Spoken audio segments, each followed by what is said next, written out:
सरस्वती नमस्तुभ्यं वरदे कामरूपिणी विद्यारम्भं करिष्यामि सिद्धिर्भवतु मे सदा।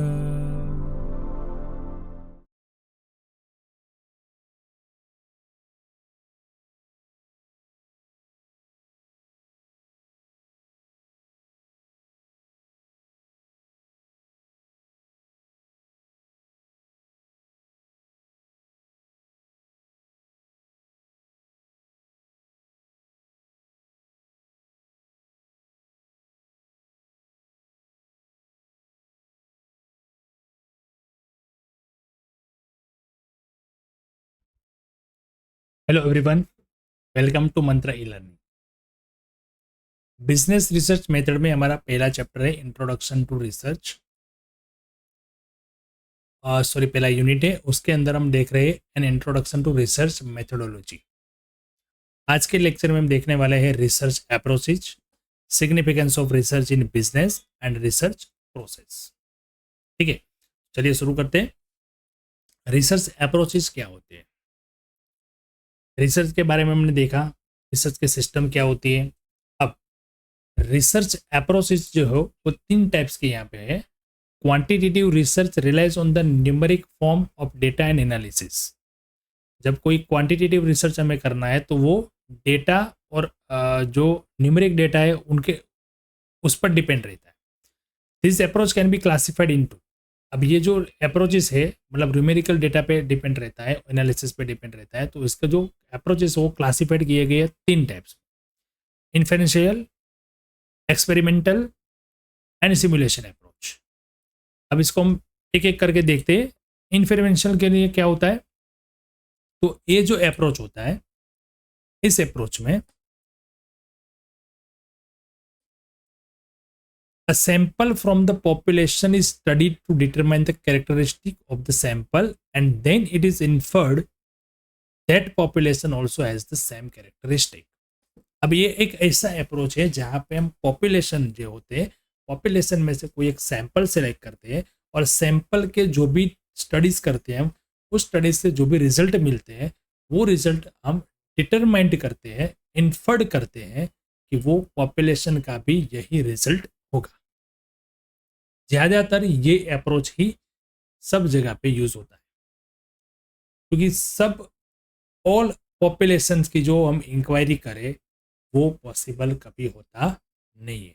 हाँ, कहीं ऐसी भी रिसर्च और कहीं ऐसे भी इन्वेस्टिगेशन है वहाँ पे हमें सब पॉपुलेशन का चेक करना जरूरी बनता है, तो वहाँ पे ये पॉसिबल है। वैसे ऐसा नहीं बोल सकते पॉसिबल है ही नहीं, बट पॉसिबल है, बट इम्प्रैक्टिकल है। वो हम प्रैक्टिकली देखा जाए तो पूरे यूनिट जो भी है, जो भी पॉपुलेशन हमें, जैसे कि प्रोडक्शन का एग्जांपल ले लें, तो सब यूनिट को हम एक एक को इंक्वायरी करें, वो टाइम कंज्यूमिंग भी है और वो ज़्यादातर जहाँ पे प्रोडक्शन कंटिन्यूसली रहता है और डिमांड भी ज़्यादा रहती है वहाँ पे वो पॉसिबल भी नहीं हो पाता है। ठीक है, तो ये इन्फरेंशियल का अप्रोचेस इस तरीके से काम करता है जहाँ पे हम सैंपल सेलेक्ट करके सैंपल के जो भी नतीजे, जो भी डिसीजन आते हैं उस हिसाब से हम पॉपुलेशन को वैसे इन्फर करते हैं। एक्सपेरिमेंटल का जो अप्रोच है, इस अप्रोच के अंदर in this approach effect to the manipulation of the independent variable on the dependent variable is observed. अब यहाँ पे दो वेरिएबल की हम बात कर रहे हैं इस अप्रोच में, independent variable and on the dependent variable.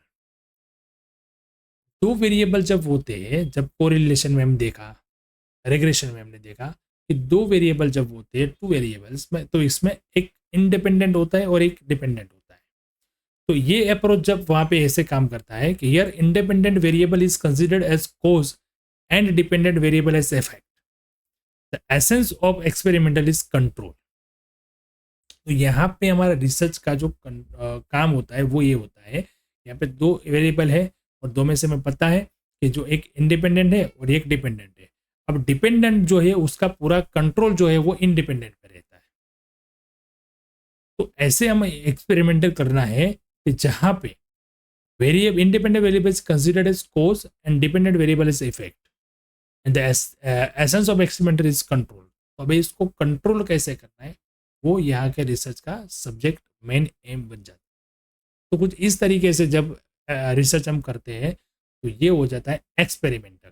मतलब कि जो इंडिपेंडेंट है उनको हम चेंज करके डिपेंडेंट में क्या क्या चेंजेस आते हैं वो एक्सपेरिमेंटल करें। जैसे कि हमने रिग्रेशन में देखा ना, हमने वो लाइन एक इक्वेशन फाइंड कर लिया y is equal to a plus b x. अब उसमें एक्सपेरिमेंट करेंगे, एक इक्वेशन तो बन गया, एक जो डेटा था हमारे पास वो, बट फिर उसमें एक्सपेरिमेंट करेंगे कि y की इतनी वैल्यू होगी तो x की कितनी होगी, x की इतनी है तो y की कितनी होगी। वो एक्सपेरिमेंटल अप्रोच हो गया। ठीक है, तो सेकंड अप्रोच ये है। देन है simulation. Simulation approach involves the creation of artificial situation, मतलब with in which relevant information can be generated.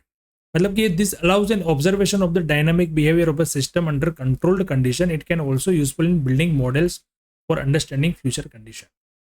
मतलब आर्टिफिशियल सिचुएशन का मतलब ये होता है कि जब कोई स्टडी के अंदर हमें कोई वैल्यू अगर है नहीं हमारे पास तो उसको हम एज्यूम कर लेते हैं।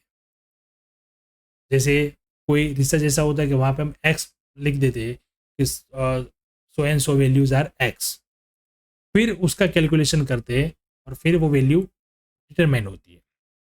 तो सिमुलेशन अप्रोच के involve the creation of an artificial situation, और वो सिचुएशन होती है relevant information can be generated, उसके बाद उसकी हम वैल्यू जनरेट करते हैं। ये अलाउ करता है हमें observation of dynamic behaviour of system under controlled condition. ठीक है, it can useful building models. कोई मॉडल्स बनाना है, कोई वो करना है हमें, मतलब कोई इक्वेशन बनाना है, कोई मॉडल बनाना है, कोई प्रोजेक्ट का मॉडल बनाना है, तो उस टाइप के रिसर्च के अंदर ये अप्रोच काम आता है। ठीक है, तो ये तीन अलग अलग से अप्रोच हमने देखे। अब significance of research in business.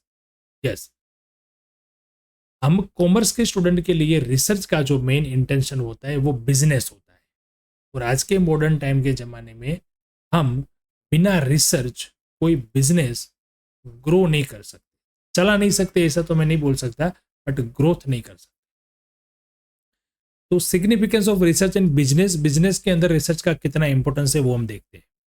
Research trends scientific and inductive thinking and it promotes the development of logical habit of thinking and organization. The increasingly complexity of business has focused attention on the use of research in solving operational problems.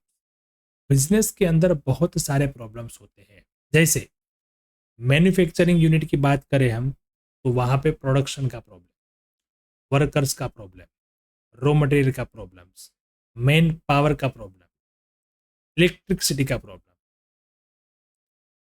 Competition का problem.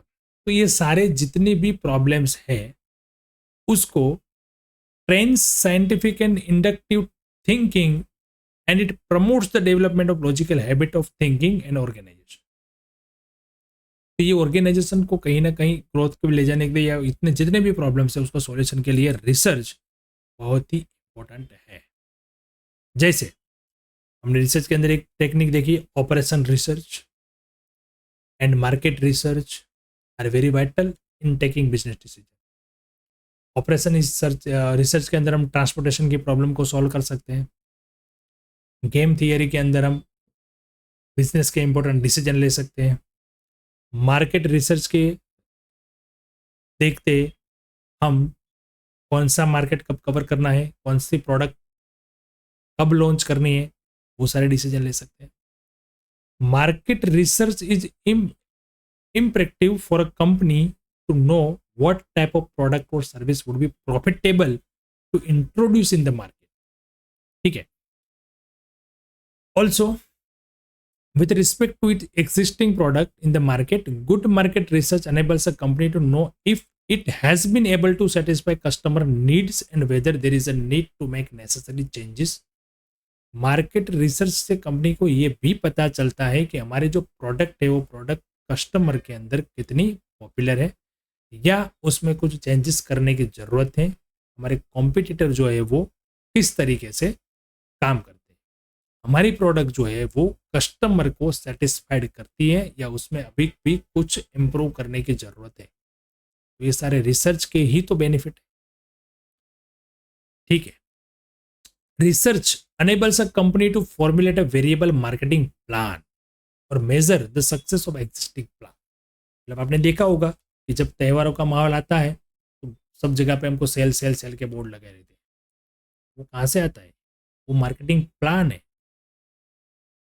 बराबर। Marketing plan करके operation research के through mathematical और logical और analytical technique के use करके हम कई सारे बिजनेस के प्रॉब्लम्स को सॉल्व कर सकते हैं। ठीक है, तो ये बिजनेस के अंदर रिसर्च का बहुत बड़ा रोल है अभी। इसलिए मैंने पहले बोला कि बिना रिसर्च बिजनेस ग्रोथ नहीं कर सकते। चला तो सकते हैं, वो तो चलते हैं, but growth without research is impossible. Motivational research based on behavioral science attempts to explain why consumers behave as they do. It seeks to discover and compare which factor influence in consumer particular behavior so that businessmen better understand the target audience and how to influence that audience। देखो, ये motivational research के बारे में बात करें तो यहाँ पे हम ह्यूमन बीइंग की बात आ जाती है, तब वहां पे थोड़ा साइकोलॉजिकल सोचना पड़ता है। how to manage team, how to know the taste of customer, how to know the behavior of customer, customer का बिहेवियर कैसे चेक करें, कस्टमर के साथ बिहेव कैसे करें, कम्युनिकेशन स्किल कैसे यूज करें। ये सारा काम भी जो है वो है प्लानिंग का काम। प्लानिंग करके बिहेवियरल हम जो भी चेंजेस लाए तो उस हिसाब से हमें ये सब डिटेल पता चलती है। कौन सा ट्रेंड चल रहा है मार्केट में और कैसे कस्टमर का बिहेवियर है और कैसी प्रोडक्ट अभी मार्केट में चलेगी, ये भी सारा खेल जो है वो रिसर्च का ही है। Business research can also be useful in forecasting sales which then can be use for various business decisions like production, investment programs and financial planning. Business research की मेथड से हमें ये पता चलता है कि हमें कितना सेल करना है, कितना प्रोडक्शन करना है, कितना इन्वेस्टमेंट करना है, कैसे फाइनेंशियल प्लानिंग करना है। हमारे सब्जेक्ट का नाम ही क्या है फ्रेंड्स? Business research method. तो अभी तक जो हम पढ़ रहे थे वो रिसर्च के बारे में पढ़ रहे थे। अब रिसर्च जो है वो हम बिजनेस में कैसे अप्लाई करेंगे, कॉमर्स में कैसे अप्लाई करेंगे, उस पर आए। तो कितना इंपॉर्टेंस है आप देख सकते हो। मैंने पहले एक लाइन बोल दी कि बिना रिसर्च बिजनेस ग्रोथ करना इम्पॉसिबल। चला सकते बट ग्रोथ नहीं हो सकता। If traditional intuitive business decisions are substituted by research, decisions will be more logical and scientific and hence profitable। पुराने तरीकों से ही बिजनेस चलाते जाएंगे हम, हमें जरूरत नहीं है, कस्टमर को जरूरत है, हमारे पास आएगा। ऐसा रख के चलेंगे तो कौन कस्टमर आएगा? तो पुराने जो भी इनिशिएटिव थे वो सब छोड़ के थोड़ा रिसर्च पे जाके हम करेंगे तो ये ऑलवेज लॉजिकल, साइंटिफिक और प्रॉफिटेबल ही रहेगा। अब बिना रिसर्च, बिना सिस्टम बिजनेस ग्रोथ पॉसिबल नहीं है। इसलिए हमें बिजनेस रिसर्च की अलग अलग सी थोड़ी मेथड्स पढ़नी चाहिए। ठीक है, चलिए अब रिसर्च प्रोसेस का मेथड जो हम अगले लेक्चर में देखेंगे। यहाँ तक आप देखते हैं, नेक्स्ट लेक्चर में हम रिसर्च की प्रोसेस क्या होती है उसके बारे में पहले जानेंगे। देखो, मेथड्स तो बहुत सारी है पर रिसर्च की प्रोसेस एक बार जो बेसिक है वो हमें पता चलनी चाहिए। अगर हमें पता है कि भाई ये टेक्निक यूज करके हम क्या कर सकते हैं, कौन सा डिसीजन ले सकते हैं, बिजनेस में किस तरीके से यूज कर सकते हैं, वगैरह वगैरह कर सकते हैं, बट रिसर्च की जो बेसिक प्रोसेस क्या होती है वो तो सब जगह पे सेम रहती है, चाहे वो बिजनेस हो या चाहे वो साइंस हो। तो वो प्रोसेस हमें समझनी, वो हम अपने नेक्स्ट लेक्चर में देखेंगे। ठीक है, तब तक के लिए आपको ये जो है सारी चीज़ें पढ़नी है और इसके बारे में थोड़ा नोट्स बना के रखनी है। ठीक है, मिलते हैं नेक्स्ट लेक्चर में। Thank you and have a good.